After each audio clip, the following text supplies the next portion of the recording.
Buena, Fernando. Estamos hoy aquí para relatar un nuevo partido. Hola Mariano, ¿cómo te va?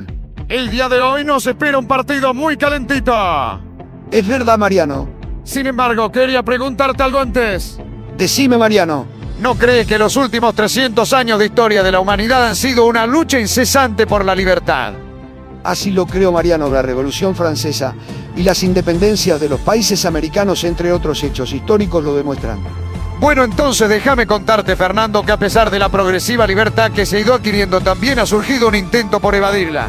Mira qué interesante, contame más.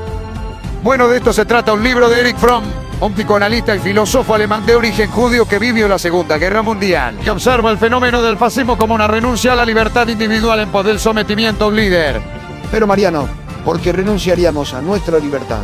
Bueno, Fernando, básicamente por miedo. Por eso el título del libro, El miedo a la libertad. Bueno, Fernando, el libro busca comprender este miedo que genera la libertad, la cual, a pesar de traer independencia y autogobierno, también deja a los humanos impotentes en la incertidumbre.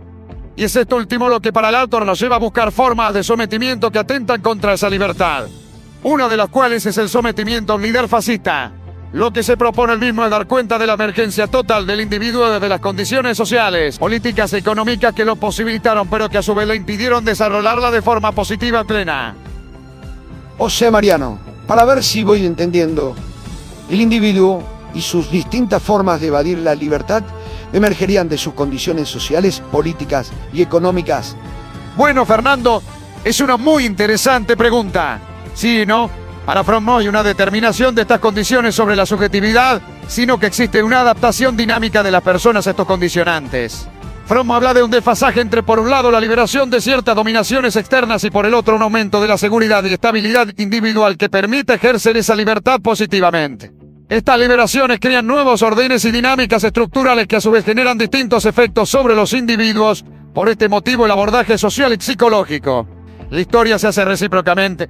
No es solo el devenir de unas dinámicas estructurales. De este modo, le interesará también la estructura del carácter de los actores que el autor considera cruciales para explicar este miedo a la libertad. Recordemos que fue escrito en medio de la Segunda Guerra Mundial y que su propio autor, Erich Fromm, tuvo que huir de la Alemania nazi. Está bien, Mariano. Es muy interesante la propuesta de Fromm. Gustaría que me expliques cómo se ha dado esa emergencia del individuo de la que hablaste. Con gusto lo hago, Fernando. El segundo capítulo del libro se adentra en ello. Allí se habla de la libertad como una característica esencial del ser humano. En la medida en que el hombre es un ser consciente de sí mismo, este se siente como algo único y apartado de todo lo demás.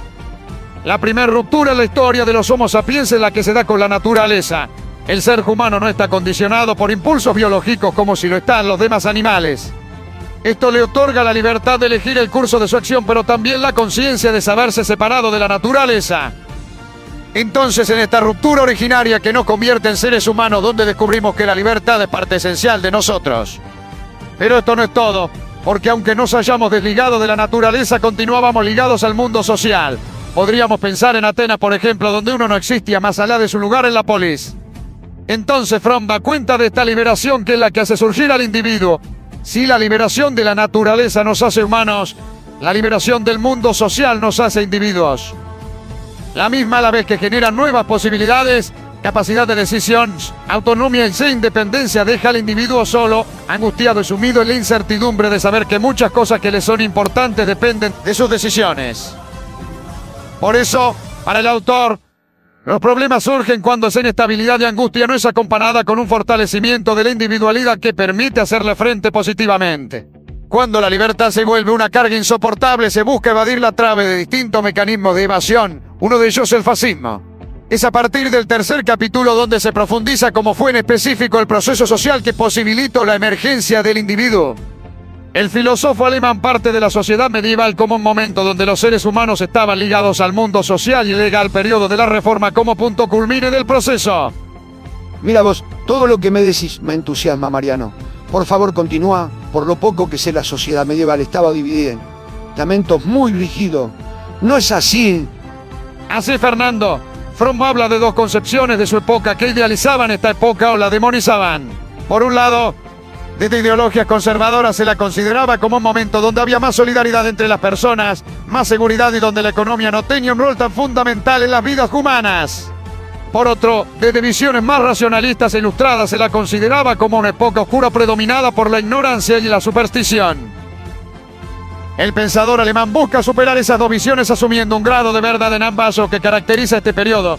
Nos dice en la ausencia de libertad individual. No había movilidad social ni geográfica, las personas nacían, vivían y morían dentro del mismo estamento social y en el mismo pueblo o ciudad. De este modo, las personas se encontraban ligadas al orden social sin casi capacidad de elección individual. Sin embargo, a pesar de esta ausencia de libertad, la persona no estaba sola ni aislada, sino más bien todo lo contrario. Poseía un lugar determinado, inmutable en el orden social. Sabía quién era y qué debía ser. Su vida tenía un significado y eso le generaba seguridad y pertenencia. Esta sociedad comienza a sufrir transformaciones cuando el capital adquiere relevancia y hace surgir una clase adinerada.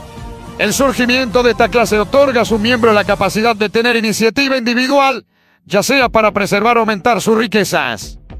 Esto claramente modifica los rígidos estamentos que había hasta entonces. Es Italia el lugar que lleva a cabo este proceso primero debido al flujo comercial a través del mar Mediterráneo y de la proximidad con Oriente que ayuda al desarrollo de su industria. De esta forma, nace la movilidad social y con ella la iniciativa, el poder y ambición. La riqueza adquiere más relevancia que el lugar de origen. A la vez que esta clase adinerada obtuvo libertad, independencia e iniciativa, también aumentó la incertidumbre y la angustia por la pérdida de la estabilidad medieval. Así como tenían la posibilidad de aumentar sus riquezas, también podían perderlo todo. Por esto usaron esa riqueza y el poder que ésta les otorgaba para preservarla. Con este fin usaron los medios más despiadados y crueles. La solidaridad fue reemplazada por la indiferencia y deshumanización de los otros. Los otros pasan a ser vistos como amenazas. Entonces es aquí, en el Renacimiento, donde emerge el individuo. Pero como vimos, estos cambios afectaron a una parte minoritaria de la población.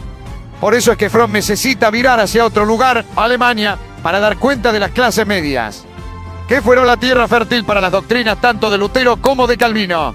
La reforma es, al modo de ver del autor, la evidencia de que las consecuencias de los cambios económicos del Renacimiento llegaron a todas las clases sociales. Las doctrinas de Calvino y Lutero proponen una nueva concepción de la libertad que reacciona frente a la incertidumbre que genera la aparición de la movilidad social y la acentuación de la iniciativa individual. El capital pasa de ser sirviente amo de los hombres a su merced. La libertad no es solo la capacidad de moverse de una clase a la otra, sino de elegir el rumbo de la acción y el significado de la vida. Mientras en la Edad Media el significado, la unión con los demás y el propio destino estaban condicionados por el orden social, ahora todo esto quedaba en manos del individuo. Tanto la doctrina de Lutero como Calvino modifican la relación de las personas con Dios. En sintonía con los cambios económicos, políticos y sociales, también en la religión se comenzó a otorgarle más poder de acción al individuo.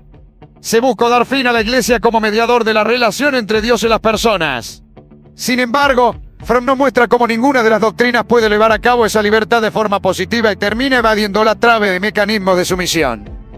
Ambas doctrinas conciben al ser humano como impotente frente a la presencia de un Dios tiránico y supremo. Se podría decir que de la misma forma se sentían los hombres frente a las nuevas fuerzas económicas. Ajá, realmente me apasiona lo que me contas, Mariano. Y no quisiera interrumpirte, Mariano, pero se aproxima el inicio del partido. Continuamos la charla en otro momento. Tienes razón, Fernando. Ya tendremos tiempo de continuarla.